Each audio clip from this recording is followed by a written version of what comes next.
मत्तईचं शुभवर्तमान अध्याय 6 वचन 7 आणि 8 मी वाचून दाखवते. सर्वजण लक्ष द्या. तुम्ही प्रार्थना करता तेव्हा परराष्ट्रीयांसारखी व्यर्थ बडबड करू नका. आपण पुष्कळ बोललो म्हणजे आपले मागणे मान्य होईल असे त्यांना वाटते. तुम्ही त्यांच्यासारखे होऊ नका, कारण तुमच्या गरजा काय आहेत हे तुमचा पिता तुम्ही त्याच्यापाशी मागण्यापूर्वीच जाणून आहे. Hallelujah, hallelujah, hallelujah, hallelujah. माझ्या प्रिय भावांनो आणि बहिणींनो, प्रभू येशू ख्रिस्त देवाचा पुत्र जेव्हा या जगात आला तेव्हा त्याने अगदी स्पष्टपणे देवाची ओळख आपल्याला करून दिलेली आहे की देव हा फक्त आपला निर्माणकर्ता नाही आहे. देव हा फक्त आपला सृष्टीकर्ता किंवा जीवनदाता नाही आहे, तर तो आपल्यावर प्रेम करणारा आपला खरा बाप आहे. आपली काळजी घेणारा, आपल्या गरजा पुरवणारा, आपलं रक्षण करणारा आणि सगळ्या बाजूने आपली चिंता करणारा, काळजी वाहणारा तो आपला खरा बाप आहे. हे प्रभू येशूने अगदी स्पष्टपणे जगासमोर प्रकट केलं. आणि म्हणून प्रभू या वचनात असं म्हणत आहे की तुम्ही जेव्हा प्रार्थना करता तेव्हा परराष्ट्रीयांसारखी व्यर्थ बडबड करू नका, कारण आपण पुष्कळ बोललो म्हणजे आपले मागणे मान्य होईल असं त्यांना वाटते. तुम्ही त्यांच्यासारखी होऊ नका, कारण तुम्ही मागण्यापूर्वी तुमच्या गरजा काय आहेत हे तुमचा पिता म्हणजे देव परमेश्वर जाणून आहे. Hallelujah, hallelujah, hallelujah, hallelujah. माझ्या प्रिय भावांनो आणि बहिणींनो, खूप लोकांना असं वाटतं की देव आपल्यापासून कितीतरी दूर आहे आणि तो आपल्याकडे बघत नाही आहे, तो आपली व्यक्तिगत काळजी घेत नाही आहे आणि आपल्या जीवनामध्ये काय सुरू आहे हे त्याला मुळीच ठाऊक नाही आहे. जगामध्ये असे पुष्कळ लोक आहेत ज्यांचा विश्वास आहे की देव आहे, पण त्यांचा हा विश्वास नाही आहे की देवाला आपली व्यक्तिगत काळजी आहे आणि देवाला आपल्या जीवनातल्या सगळ्या गोष्टी माहीत असतात आणि तो आपल्यावर प्रेम करतो आणि त्याची इच्छा आहे की आपल्याला आशीर्वाद द्यावा. त्याची इच्छा आहे की आपल्या जीवनातलं दुःख निघून जावं. त्याची इच्छा आहे आपल्या शरीरात आजार राहू नयेत तर आरोग्य असावं. त्याची इच्छा आहे की आपण रडत असू नये तर हसत राहावं, या जगात आपण आनंदी राहावं. ही देवाची इच्छा आहे. ही देवाची इच्छा कितीतरी लोकांना ठाऊक नाही आहे. म्हणून येशूने अशा लोकांसाठी परराष्ट्रीय असा शब्द वापरलेला आहे. परराष्ट्रीय म्हणजे देवाला खऱ्या अर्थाने न ओळखणारे, अविश्वासणारे लोक, ज्यांना देवाची खरी ओळख नाही आहे. ते जेव्हा देवाकडे मागतात किंवा प्रार्थना करतात तेव्हा त्यांच्या मनात देवाबद्दल वेगळ्या कल्पना असतात. देव आमच्यापासून खूप दूर आहे, त्याला आमच्याबद्दल काही माहिती नाही आहे आणि म्हणून ते प्रार्थना करताना खूप सारं बोलतात. येशू म्हणतोय की ते परराष्ट्रीय पुष्कळ बडबड करतात, म्हणजे खूप बोलतात, मोठे मोठे भारी भारी शब्द वापरतात, कारण त्यांना असं वाटतं की एवढं सगळं बोलल्यानंतर कुठे जाऊन देव आमची प्रार्थना ऐकेल आणि कदाचित देव आमच्या प्रार्थनेला उत्तर देईल. पण येशूने जगाला ओळख करून दिलेली आहे की देव आपला बाप आहे. ज्याप्रमाणे तुम्ही तुमच्या मुलावर प्रेम करता आणि ज्याप्रमाणे तुम्हाला तुमच्या मुलाची काळजी आहे, कळवळ आहे, तुमच्या मुलाबद्दल, तुमच्या मुलीबद्दल तुमच्या हृदयात जसा कळवळ आहे अगदी तसाच देवाला आपल्याबद्दल आहे. तुमच्या अंतःकरणात स्वतःच्या मुलांबद्दल जसा कळवळ आहे तसाच आणि त्यापेक्षा कितीतरी अधिक पटीने देवाच्या हृदयात आपल्याबद्दल कळवळ आहे. तुम्हाला वाटत नाही ना की तुमची मुलं आजारी राहावीत, मग देवाला कसं वाटेल? तुम्हाला वाटत नाही ना की तुमची मुलं परीक्षेमध्ये नापास व्हावीत, तर मग देवाला कसं वाटेल? तुम्हाला वाटत नाही आहे ना की तुमची मुलं आयुष्यामध्ये अपयशी व्हावीत किंवा त्यांच्या जीवनामध्ये दुःख असावं. कोणताही चांगला बाप किंवा चांगली आई अशी इच्छा कधीच करणार नाही की माझा मुलगा आजारी राहावा, माझ्या मुलाच्या जीवनात दुःख असावं. कोणताच चांगला बाप आणि कोणतीच चांगली आई अशी अपेक्षा आणि इच्छा धरणार नाही. देव आपला खरा बाप आहे, आपल्या देहाचा बाप आहे आणि आत्म्याचाही बाप आहे. त्याला सनातन पिता म्हटलेला आहे. तो आपला सार्वकालिक बाप आहे. जोपर्यंत आपण या जगामध्ये शरीरात आहोत तोपर्यंत तो आपला बाप आहे आणि मेल्यानंतरही तोच आपला बाप आहे. माझ्या प्रिय भावांनो आणि बहिणींनो, तो आमचा खरा बाप आहे आणि त्याच्या हृदयात आमच्याबद्दल खरं प्रेम आहे, खरा कळवळा आहे. आणि म्हणून त्याला मुळीच वाटत नाही आहे की आपण रडत राहावं, आपण आजारात राहावं, दुःखात राहावं, कष्टात राहावं. आणि याचं खूप सुंदर उदाहरण आपण बायबलमध्ये बघतो की जेव्हा प्रभू येशूकडे एक कुष्ठरोगी आला आणि त्याने प्रभूला असं सांगितलं की प्रभूजी, आपली इच्छा असली तर मला शुद्ध करावयाला आपण समर्थ आहात. या माणसाचा देवाच्या सामर्थ्यावर भरवसा होता, पण देवाच्या प्रेमाबद्दल त्याला काही खात्री नव्हती. देवाचं प्रेम आणि देवाचं सामर्थ्य या दोन वेगळ्या गोष्टी आहेत. हा माणूस देवाच्या सामर्थ्यावर विश्वास दाखवतोय, आपण समर्थ आहात मला शुद्ध करायला. मी कुष्ठरोगी आहे, मी कोढी आहे, पण माझं कोड काढायला तू समर्थ आहेस. म्हणजे माझा तुझ्या सामर्थ्यावर विश्वास आहे की तू मला बरं करू शकतोस. तुझ्याकडे ती ताकद आहे, तुझ्याकडे ते सामर्थ्य आहे, ती शक्ती आहे की तू मला बरं करू शकतो. पण त्याला हे माहिती नाही आहे की येशूची इच्छा आहे की नाही. तुझ्याकडे सामर्थ्य खूप आहे, पण मला बरं करायची तुला इच्छा आहे की नाही हे मात्र मला माहिती नाही आहे. आणि म्हणून त्याचं वाक्य असं आहे की प्रभूची आपली इच्छा असली तर आपण मला बरं करायला समर्थ आहात, आपण मला शुद्ध करू शकता. आणि बायबल म्हणतं की येशूने लगेच हात पुढे केला, त्या कुष्ठाला स्पर्श केला, त्याला हात लावून येशू त्याला म्हणाला, माझी इच्छा आहे, शुद्ध हो. आणि लागलंच त्याचं कुष्ठ निघून गेलं आणि हा माणूस बरा झाला. Hallelujah, hallelujah, hallelujah. माझ्या प्रिय भावांनो आणि बहिणींनो, प्रभू येशू म्हणाला की माझी इच्छा आहे, शुद्ध हो. आणि हे बोलत असताना प्रभूने त्याला हातही लावला. कुष्ठरोगी ज्याच्या बाजूलाही लोक उभे राहत नाहीत, कारण त्याच्या अंगातल्या जखमातून जो काही वास येतो, जी काही दुर्गंधी येते, म्हणून बाजूलाही कोणी उभं राहत नाही.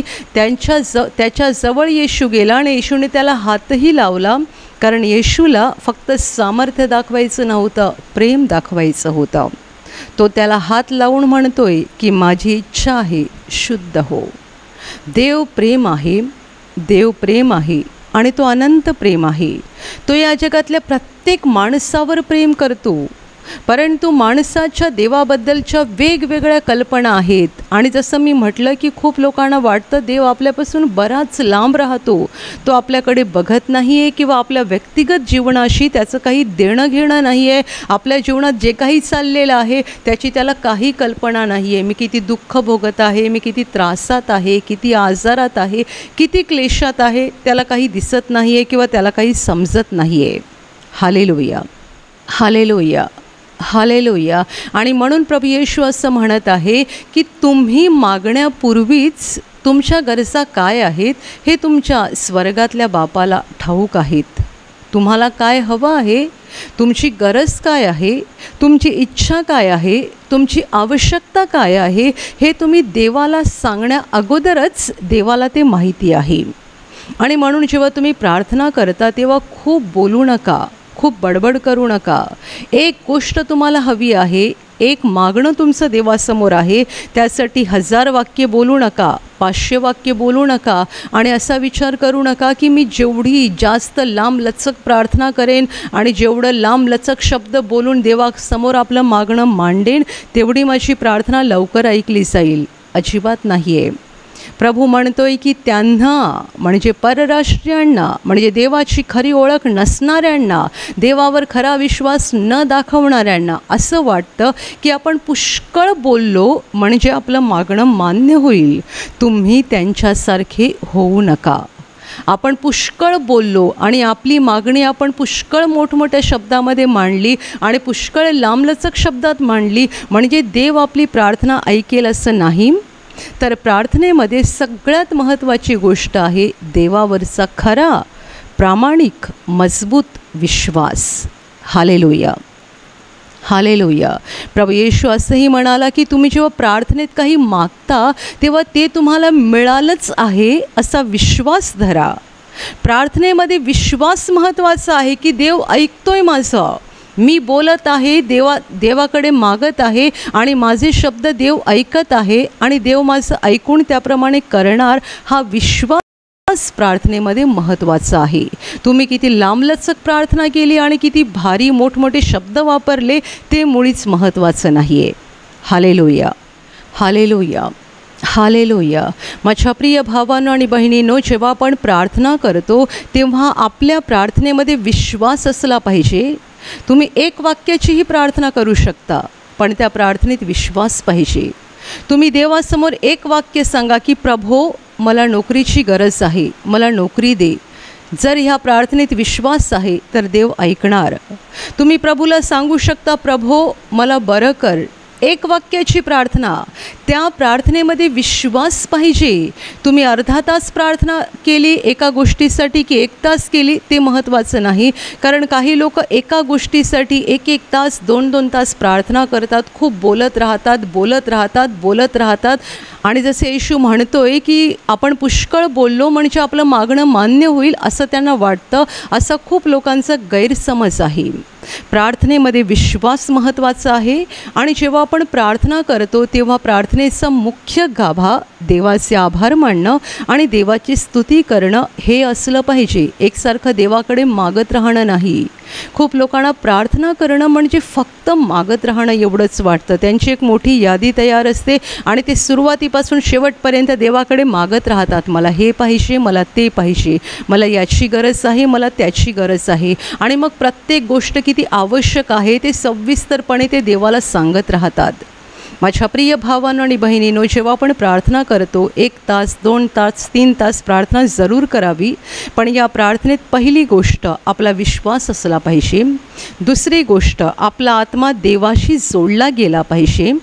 तिसरी गोष्ट या प्रार्थनेत आपण देवाचे आभार मानले पाहिजेत, देवाची स्तुती केली पाहिजे.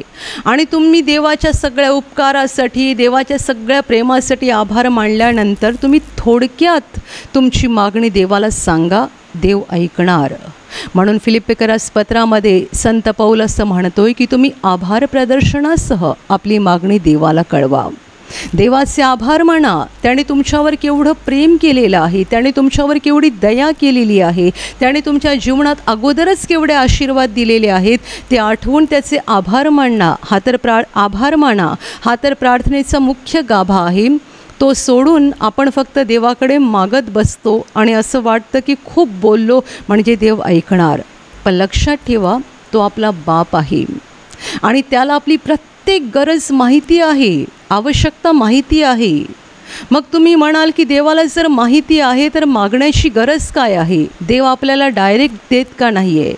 त्याला जर माहीत आहे माझी गरज काय आहे तर देव देत का नाही आहे? याचं कारण असं आहे की देवाची इच्छा आहे आपण त्याच्यावर अवलंबून राहावं. ही देवाची इच्छा आहे की आपला त्याच्यावर भरवसा असावा. कारण देवाने आपल्याला खूप साऱ्या गोष्टी न मागता विनामूल्य मोफत दिलेल्या आहेत आणि त्याचं आपल्याला काहीही मोल कळत नाही. किती गोष्टी देवाने आपल्याला विनामूल्य दिलेल्या आहेत आणि न मागता दिलेल्या आहेत. तुम्ही तुमच्या जीवनातला हिशोब करा की देवाने तुम्हाला न मागता दिलेल्या गोष्टी केवढ्या आहेत. एक फार लांब लचक यादी तयार होईल आणि ती संपणार नाही.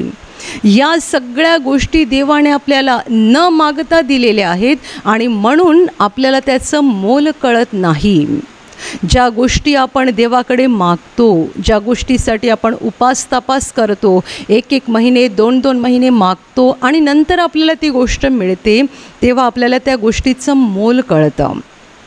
हा मानवी स्वभाव आहे. जी गोष्ट आपोआप मिळते, सहजासहजी मिळते, त्या गोष्टीचं मोल कधीच कळत नाही. रोज सकाळी देव आम्हाला सूर्याचा प्रकाश न मागता देतो. आम्ही सकाळी उठून प्रार्थना करतो आणि मग देव आम्हाला सूर्यप्रकाश देतो असं नाही, तर आम्ही मागण्याच्या अगोदरच, किती वेळा आमचे डोळे उघडायच्या अगोदरच सूर्याचा उजेड पृथ्वीवर आलेला असतो. आम्ही न मागता देव आम्हाला रोज सूर्याचा प्रकाश देतो. म्हणून आम्हाला त्या गोष्टीचं मोल काही केल्या कळत नाही. परंतु आमच्या घरामध्ये इलेक्ट्रिसिटी आहे, जिचं आम्हाला दर महिन्याला बिल भरावं लागतं. आणि काही लोक या गोष्टीमुळे वैतागून जातात की दर महिन्याला त्यांच्या विजेचं बिल वाढत जातं. तुम्ही रात्री एक 4 तास की 5 तास घरामध्ये ट्यूब वापरता, रात्रभर तुमचा पंखा चालू असेल आणि थोडीफार काही इलेक्ट्रॉनिक इन्स्ट्रुमेंट्स तुमच्या घरामध्ये असतील, विजेची उपकरणं तुमच्या घरात असतील आणि त्यासाठी तुम्हाला जी काही लाईट वापरावी लागते, वीज वापरावी लागते, त्याचं महिन्याला तुम्हाला बिल भरावं लागतं आणि त्या बिलाने तुम्ही वैतागून पण जाता.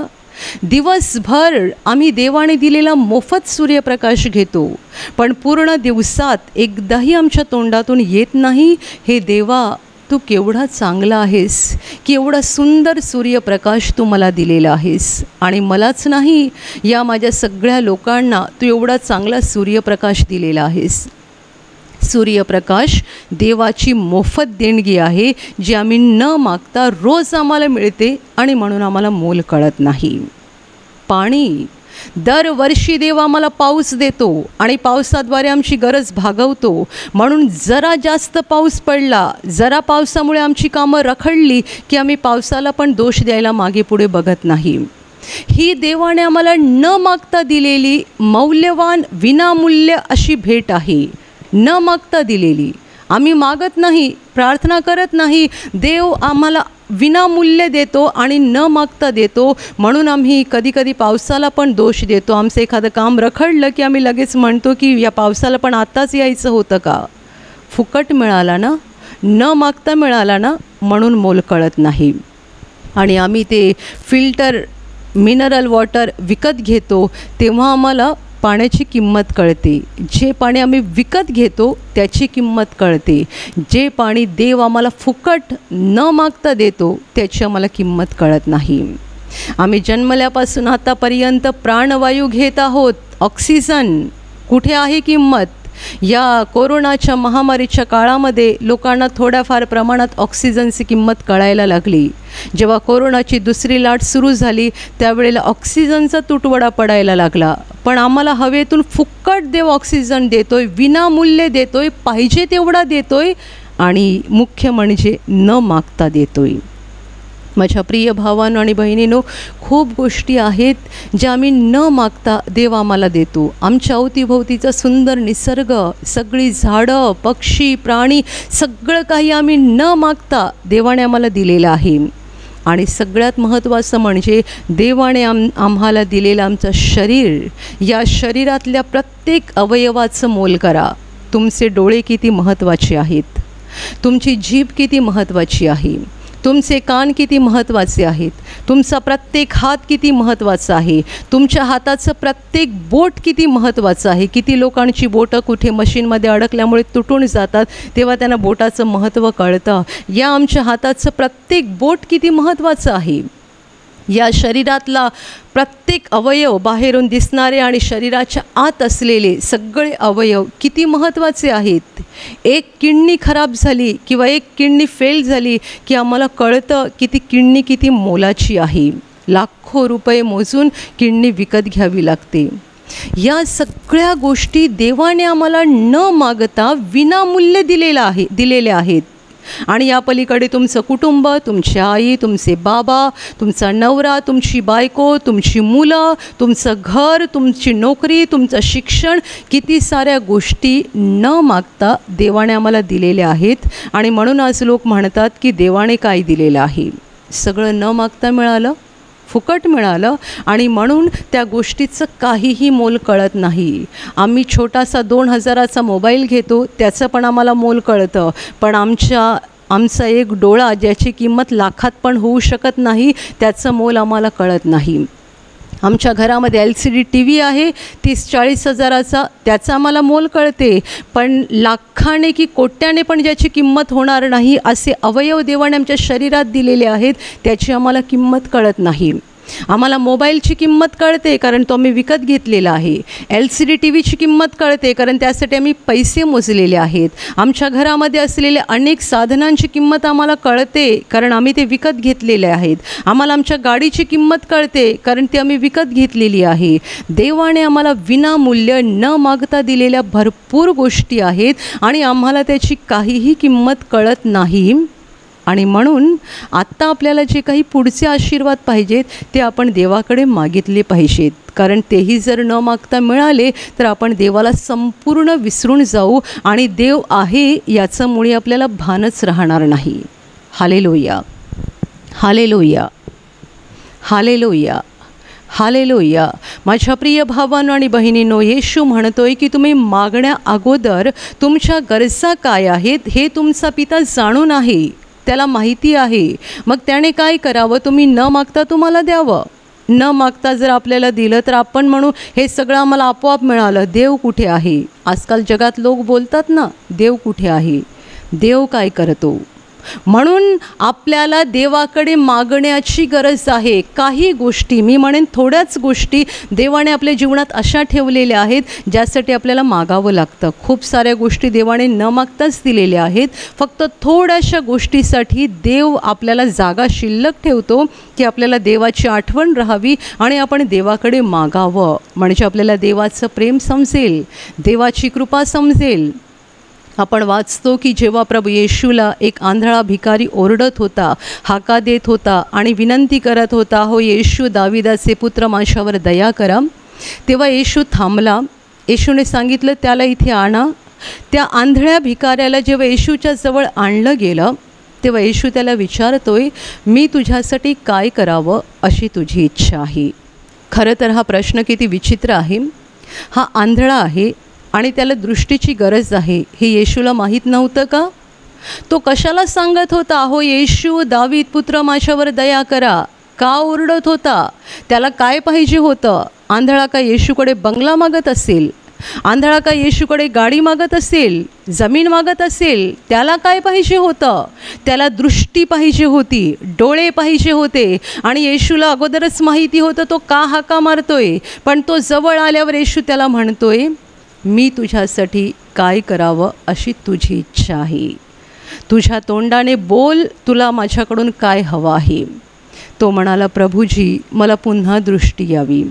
येशूने त्याच्या डोळ्याला हात लावून म्हटलं, तुला दृष्टी येवो. आणि लगेच आंधळ्याचे डोळे उघडले आणि त्याला दिसायला लागलं. Hallelujah, hallelujah, hallelujah, hallelujah. आपण मागण्यापूर्वी देवाला आपल्या गरजा माहिती आहेत.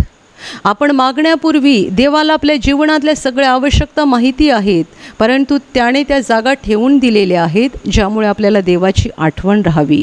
कारण सगळ्याच गोष्टी जर आपल्याला न मागता मिळाल्या तर आपल्याला त्या गोष्टींचं काहीही मोल कळणार नाही.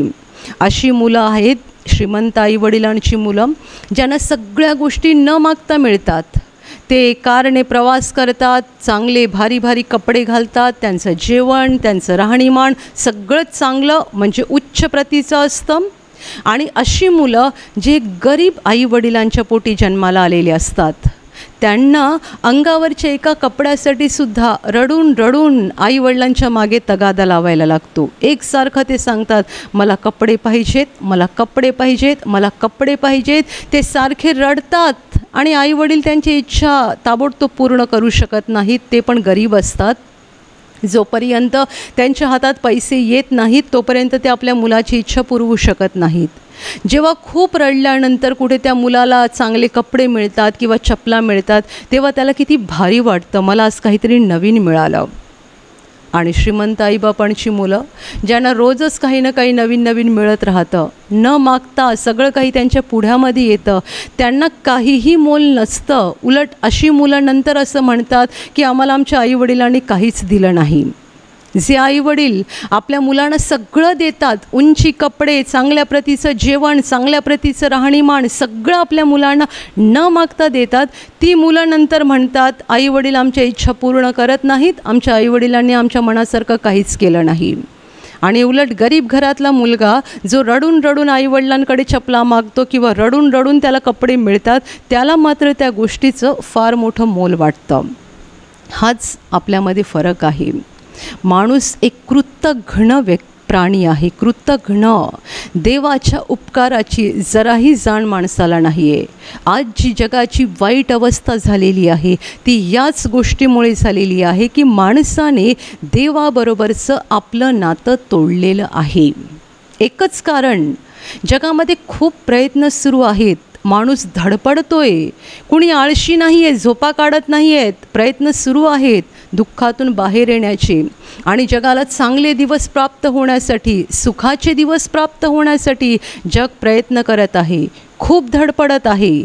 पण त्यांनी आजही देवाला बाजूला करून ठेवलेलं आहे. देवाला वजा करून बाकी सगळ्या गोष्टीचा ते प्रयत्न करत आहेत आणि जेवढे प्रयत्न करत आहेत तेवढे आपटत आहेत आणि जखमी होत आहेत. हा शेवटचा काळ असा काळ असणार आहे ज्यामध्ये देव माणसासाठी शेवटचे प्रयत्न करणार आहे. माणसाला जागं करण्यासाठी, स्वतःच्या अस्तित्वाची जाणीव करून देण्यासाठी देव शेवटचे प्रयत्न करणार आहे. आणि म्हणून आपण बघतोय जगाची अवस्था बिकट झालेली आहे. परंतु माणसांची हृदय अधिकाधिक कडक होत चाललेली आहेत देवासाठी. देवाच्या बाबतीत लोकांची हृदय अजून कडक व्हायला लागलेली आहेत आणि लोक देवाकडे वळायला तयार नाही आहेत, देवासमोर नम्र व्हायला तयार नाही आहेत. आपला निर्माणकर्ता आहे, आपल्याला जीवन देणारा आहे, आपण आपोआप जगात आलो नाहीत, हे सगळं जग आपोआप बनलेलं नाही आहे, तो आहे बनवणारा आणि तो आपल्यावर प्रेम करतो. या गोष्टीवर विश्वास ठेवायचाच नाही आहे. आपली बुद्धी, आपली अक्कल, आपली ताकद वापरून जिंकायचं आहे, विजयी व्हायचं आहे, पुढे जायचं आहे. देवाला मात्र बाजूला करून ठेवलेलं आहे आणि म्हणून जगाची वाईट अवस्था आहे आणि ही वाईट अवस्था अधिकाधिक वाईट बनत जाणार आहे. जेवढे नम्र बनतील, देवाकडे वळतील, ते आशीर्वादित होतील आणि विजयी होतील. जे देवाकडे वळणारच नाहीत आणि आपली बुद्धी आणि आपली ताकद मिरवत राहतील आणि आपल्याच बुद्धीच्या जोरावर विजयी व्हायचा प्रयत्न करतील, त्यांना क्षणभर वाटेल की आम्ही विजयी झालो, पण दुसऱ्या क्षणाला लक्षात येईल की आपण सपशेल फेल झालेलो आहोत. ते पडणार आहेत, कोसळणार आहेत आणि पार उद्ध्वस्त होऊन जाणार आहेत.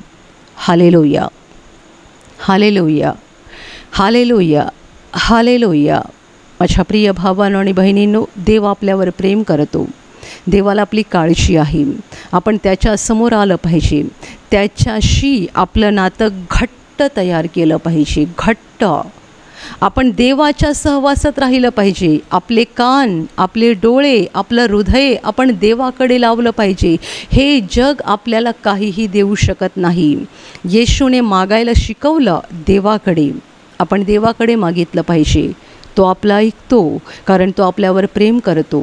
तो आपला बाप आहे, त्याला आपली काळजी आहे, तो आपला ऐकतो. आणि जेव्हा आपण त्याच्याकडे विश्वासाने मागतो, संशय न धरता, मनात अविश्वास न ठेवता, जेव्हा आपण विश्वासाने मागतो तेव्हा तो आपल्याला उत्तर दिल्याशिवाय राहत नाही. Hallelujah, hallelujah, hallelujah, hallelujah. ब्रदरांच्या जीवनातला एक सुंदर अनुभव आहे. खूप वर्षापूर्वी जेव्हा ब्रदर कॉलेजमध्ये नोकरी करत होते आणि उरलेल्या वेळामध्ये देवाचं कार्य करत होते, त्या काळामध्ये त्यांना देवाच्या कार्यासाठी एक प्रिंटर घ्यायचा होता. कारण ब्रदर तेव्हा आध्यात्मिक मासिक चालवत होते आणि देवाच्या कार्यासाठी त्यांना प्रिंटर घ्यायचा होता.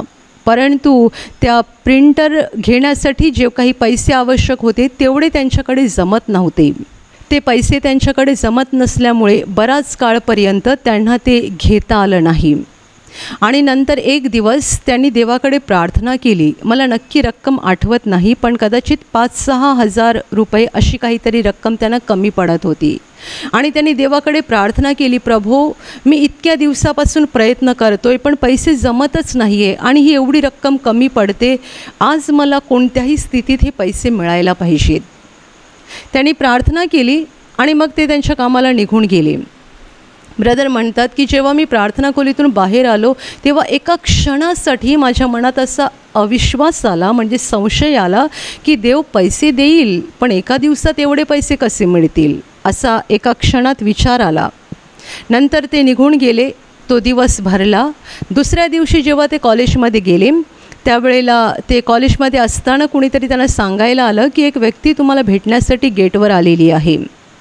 ते बाहेर आले. त्यांनी बघितलं गेटजवळ एक मनुष्य उभा होता आणि त्यांनी ब्रदरांच्या हातामध्ये एक पाकिट देऊन सांगितलं की सर, मी तुम्हाला हे दान देण्यासाठी आलेलो आहे. माफ करा, मला द्यायला उशीर झाला, कारण काल मला देवाने सांगितलं होतं हे पैसे तुम्हाला आणून द्यायला, पण मी येण्यासाठी उशीर केला, मला माफ करा. आणि ती व्यक्ती निघून गेली. ब्रदरांना आश्चर्य वाटलं. अशा रीतीने कॉलेजच्या गेटवर येऊन त्या माणसाने दान दिलं होतं. ब्रदरांनी पाकिट उघडून बघितलं. बरोबर तेवढीच रक्कम, मला आता नक्की रक्कम आठवत नाही, 5,000 की 6,000 अशी रक्कम त्यांना पाहिजे होती. जेवढी रक्कम त्यांना आवश्यक होती आणि त्यांनी प्रार्थनेत मागितली होती, बरोबर तेवढी रक्कम त्या पाकिटामध्ये होती. ब्रदराने देवाचे आभार मानले.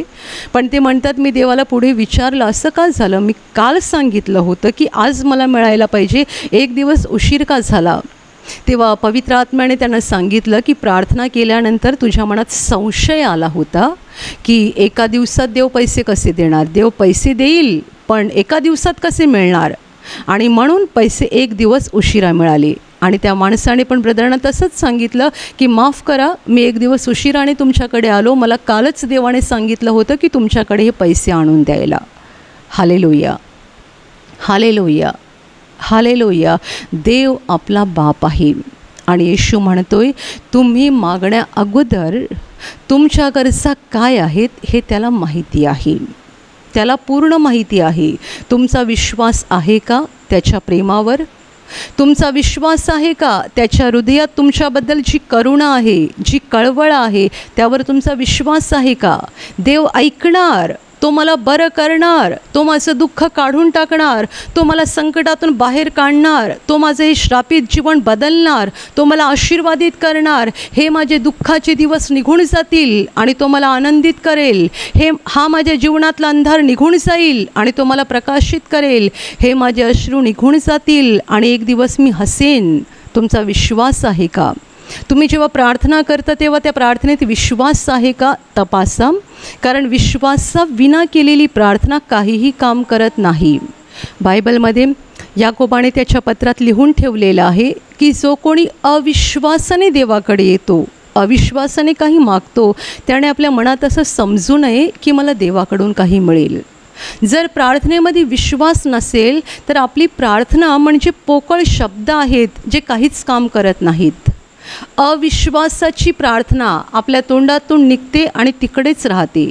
विश्वासाने केलेली प्रार्थना इथे थांबत नाही, वर स्वर्गामध्ये पोहोचते आणि त्या प्रार्थनेचं उत्तर दिल्याशिवाय देव राहत नाही, कारण देव आपल्या हृदयातला विश्वास पाहून आनंदित होतो. Hallelujah, hallelujah, hallelujah. माझ्या प्रिय भावांनो आणि बहिणींनो, या कठीण काळात आपल्याला विश्वासात वाढत जायचं आहे. देवावर अधिक विश्वास ठेवायचा आहे, कारण या काळात त्याच्याशिवाय कुणीही आपल्याला वाचवू शकत नाही. आपण बघितलं या काळामध्ये लोकांच्या जीवनाची काय अवस्था झालेली आहे. श्रीमंत असो, राजा असो, महाराजा असो, कुणीही सुटत नाही आहे. सगळ्यांच्या बाबतीमध्ये अंधाराची शक्ती काम करत आहे. देवच आपली एकमेव आशा आहे. देवच आपला एकमेव आधार आहे आणि तो आपल्यावर एवढं प्रेम करतो की आपल्याला पापांतून वाचवण्यासाठी आणि सैतानाच्या दास्यातून मुक्त करण्यासाठी देव मानव बनून या जगात आला. प्रभू येशू ख्रिस्त मानव बनून या जगात आला आणि त्याने आपल्या पापांची शिक्षा स्वतःवर घेऊन क्रूसावर बलिदान केलं, अशासाठी की या बलिदानामुळे आपल्याला पापक्षमा मिळावी, आपलं देवाशी नातं जोडलं जावं आणि देवाचे आशीर्वाद आपल्या जीवनात यावेत. या पृथ्वीवर आपण आनंदी राहावं, शांतीत राहावं, हसत राहावं आणि हे जीवन संपलं की आपण अनंतकाळच्या जीवनामध्ये पोचावं. देवावरचा विश्वास मजबूत करा. प्रभू येशूवर हृदयातून विश्वास ठेवा. देवाशी घट्ट नातं जोडा. तुमच्या जीवनातल्या प्रत्येक गोष्टीसाठी, प्रत्येक गरजेसाठी देवाकडे मागा. माणसांसमोर हात पसरू नका, जगासमोर हात पसरू नका. माणसांवर प्रेम करा, लोकांवरती प्रेम करा, पण त्यांच्यासमोर लाचार बनू नका. त्यांच्यासमोर अतिशय निराश्रित किंवा मजबूर असल्यासारखे वागू नका, कारण आपल्याला देवाने मुळीच लाचार केलेलं नाही आहे. आपला देव संपन्नतेचा देव आहे आणि आपल्या गरजेच्या सगळ्या वस्तू देण्यासाठी आणि सगळं काही भरपूर देण्यासाठी तो समर्थ आहे. त्याच्यासमोर हात पसरा, त्याच्यासमोर रडा, त्याच्यासमोर गुडघे टेका आणि त्याच्याकडे मागा, विश्वासाने मागा. प्रार्थना करत असताना देवाचे भरपूर आभार माना, देवाची स्तुती करा आणि जे काही हवं आहे ते थोडक्यात मागा, विश्वासाने मागा. देव तुमची प्रार्थना ऐकेल, उत्तर देईल आणि देवाने तुमच्या प्रार्थनेला उत्तर दिल्यानंतर तुमचं अंतःकरण आनंदित होईल. Hallelujah, hallelujah, hallelujah, hallelujah, hallelujah. आणि आता मी तुमच्यासाठी प्रार्थना करणार आहे. पूर्ण विश्वास ठेवा की प्रभू येशू एका क्षणात तुम्हाला स्पर्श करून बरं करेल. एका क्षणात तो तुमच्या जीवनातलं दुःख काढून टाकेल, कारण प्रभू आजही जिवंत आहे. 2000 वर्षांपूर्वी तो देहरूपात या जगात होता. आज देहरूपात नाही आहे, पण आत्म्याच्या रूपाने आहे. आणि जिथे जिथे लोक त्याच्यावर विश्वास ठेवतात आणि विश्वासाने त्याला हाक मारतात, तिकडे तिकडे तो त्यांच्या अगदी जवळ असतो, त्यांना बरं करायला, त्यांना आनंदित करायला आणि त्यांना सैतानाच्या हातातून सोडवायला तो नेहमीच तयार असतो. म्हणून विश्वास ठेवा, प्रभू इथे आहे. तो तुम्हाला स्पर्श करेल आणि तुमचं जीवन बदलून टाकेल. जिथे तुम्हाला आजार आहे तिथे विश्वासाने हात ठेवा आणि तिथे हात ठेवणं शक्य नसेल तर छातीवर हात ठेवा. प्रभू येशूच्या नावाने या क्षणाला तुमच्या शरीरातले सगळे आजार नष्ट होत, प्रभू येशूच्या नावाने तुमच्या जीवनातील सगळी दुःख निघून जावोत. सैतानाची सर्व कामं तुमच्या घरातून आणि तुमच्या कुटुंबातून प्रभू येशूच्या नावाने पूर्णपणे नष्ट होत. सर्व शुद्धात्म्यांनो, प्रभू येशूच्या नावाने मी तुम्हाला आज्ञा देत आहे, या क्षणाला यांना सोडून निघून जा आणि पुन्हा त्यांच्यात शिरू नका. प्रभूचं महान सामर्थ्य तुमच्यावर येऊ, पवित्र आत्मा तुमच्यावर येऊ, पवित्र आत्म्याचा आनंद तुमच्या जीवनात येऊ, पवित्र आत्म्याची शांती तुमच्या हृदयात येऊ आणि तुमचं जीवन स्वर्गीय प्रकाशाने भरून जावो. आमेन.